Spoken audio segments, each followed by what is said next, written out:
नमस्कार, मैं हूं विशेष कुमार। स्वागत है आपका देश और दुनिया की तमाम खबरों में। तो अगर आप चैनल पर नए हो तो चैनल को सब्सक्राइब जरूर कर लें। चलिए बिना समय गंवाए चलते हैं आज की खबरों की ओर। प्रधानमंत्री नरेंद्र मोदी गुरुवार को राज्यसभा में राष्ट्रपति के अभिभाषण पर जवाब दे रहे हैं। पीएम मोदी इससे पहले पीएम मोदी बुधवार को लोकसभा में जवाब देने वाले थे, लेकिन विपक्ष सांसदों के हंगामे के कारण सदन स्थगित कर दिया गया। प्रधानमंत्री मोदी ने राज्यसभा में कहा, कमजोर 5 देशों की श्रेणी से निकलकर भारत तेजी से विश्व की तीसरी सबसे बड़ी अर्थव्यवस्था बनने की ओर अग्रसर है। पटना में बिहार की पूर्व मुख्यमंत्री राबड़ी देवी ने अन्य आरजेडी नेताओं के साथ बिहार विधानसभा परिसर में नाबालिग लड़की के साथ हुए कथित बलात्कार मामले के विरोध में प्रदर्शन किया। उन्होंने कहा, हर जिले में हर दिन बेटियों की हत्या और बलात्कार हो रहा है।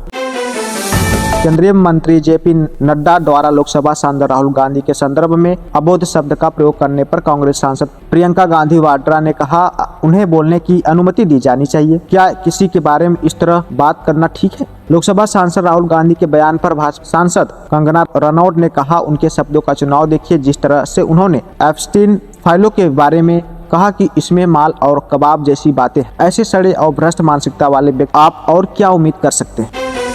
लोकसभा की कार्यवाही विपक्ष के हंगामे के कारण 12 बजे तक स्थगित कर दी। संसद परिसर में विपक्षी सांसद विरोध प्रदर्शन कर रहे हैं। लोकसभा और राज्यसभा दोनों के विपक्षी दलों के फ्लोर नेताओं की बैठक हुई। संसद परिसर में राज्यसभा के नेता प्रतिपक्ष मल्लिकार्जुन खड़गे के कार्यालय में ये बैठक हुई और आगे की रणनीति बनाई गई। नोएडा में अपराधियों के खिलाफ चलाए जा रहे अभियान के तहत थाना सेक्टर 58 पुलिस को बड़ी सफलता हाथ लगी है। पुलिस ने 25,000 की इनामी वांछित अभियुक्त को गिरफ्तार कर उससे कब्जे से एक अवैध तमंचा बरामद किया है। भारत के विदेशी मंत्री डॉक्टर एस जयशंकर 2 से 4 फरवरी तक अमेरिका दौरे पर थे। इस दौरान उन्होंने अमेरिकी विदेशी सचिव मार्को रूबियो और अमेरिकी वित्त सचिव स्कॉट बेसेंट से मुलाकात की। उत्तर प्रदेश में चाइनीज मांझे से होने वाले दुर्घटनाओं को लेकर मुख्यमंत्री योगी आदित्यनाथ ने कड़ा रुख अपनाया है। उनका मानना है कि किसी व्यक्ति की चाइनीज मांझे की वजह से होने वाली मृत्यु हत्या की तरह के मामले में संबोधित के खिलाफ सख्त कानूनी कार्रवाई की जाएगी। सोना चांदी की कीमतों में आज बड़ी गिरावट देखने को मिली है। 24 कैरेट सोना प्रति 10 ग्राम का भाव 1,53,012 रुपए तक पहुंच चुका है। वहीं आज चांदी भी काफी सस्ती हुई। 999 प्रति किलो की कीमत में 30,000 रुपए से ज्यादा की गिरावट आई। नगीना सांसद चंद्रशेखर आजाद ने यूजीसी के नियमों को लेकर बड़ा फैसला किया। उनके इस फैसले से बजट सत्र के बीच भारतीय जनता पार्टी और केंद्र सरकार की मुश्किलें बढ़ सकती हैं।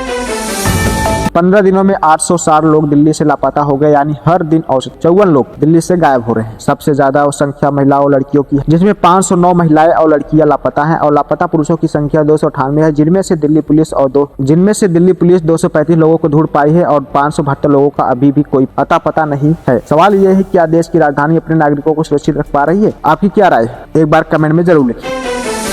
गाजियाबाद में एक दिल दहला देने वाली घटना सामने आई है, जहां एक परिवार की 3 बहनों ने एक साथ आत्महत्या कर ली। इस घटना के बाद पूरे इलाके में हड़कंप मच गया। प्राथमिक जांच और परिजनों की जानकारी के अनुसार इस दर्दनाक कदम के पीछे ऑनलाइन गेमिंग बताया जा रहा है। फिलहाल पुलिस जांच कर रही है। पीएम मोदी ने कहा, हमारे देश में घुसपैठिए को बचाने के लिए कोर्ट पर दबाव बनाया जा रहा है। घुसपैठिए मेरे देश के नौजवानों की नौकरी छीन रही है, आदिवासियों के जमीन छीन रहे हैं और विपक्ष हमें उपदेश दे रहे हैं।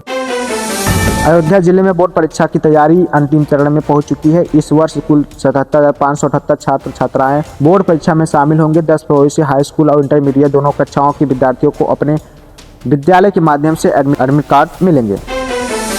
नोएडा अंतर्राष्ट्रीय हवाई अड्डे पर आपत्तियां निस्तारित होने के बाद अब हवाई अड्डा उद्घाटन के लिए तैयार है। जल्द ही नोएडा एयरपोर्ट को एरोड्रम लाइसेंस जारी हो जाएगा। लखनऊ में मुख्यमंत्री इसी माह प्रधानमंत्री नरेंद्र मोदी उद्घाटन के लिए प्रस्तावित होंगे। भारतीय जनता पार्टी के नेता युमनाम खेमचंद सिंह को दिल्ली में हुई मणिपुर बीजेपी विधायक दल की बैठक में विधायक दल का नेता चुना गया है। इसके साथ ही वह मणिपुर के नए मुख्यमंत्री होंगे। कांग्रेस के सस्पेंड सांसदों ने विपक्ष के नेता राहुल गांधी और प्रियंका गांधी के साथ संसद भवन के मकर द्वार पर प्रोटेस्ट किया। कांग्रेस सांसदों के प्रोटेस्ट में सपा और अन्य विपक्षी दलों के सांसद भी शामिल हुए। अमेरिकी राष्ट्रपति डोनाल्ड ट्रंप ने समझौते की पुष्टि करते हुए कहा कि भारत काफी उच्च स्तर पर अमेरिकी उत्पाद खरीदने पर सहमत हो गया है। वह 500 अरब डॉलर तक के अमेरिकी एनर्जी, कोयला और टेक्नोलॉजी, एग्रीकल्चर और अन्य उत्पाद खरीद सकता है।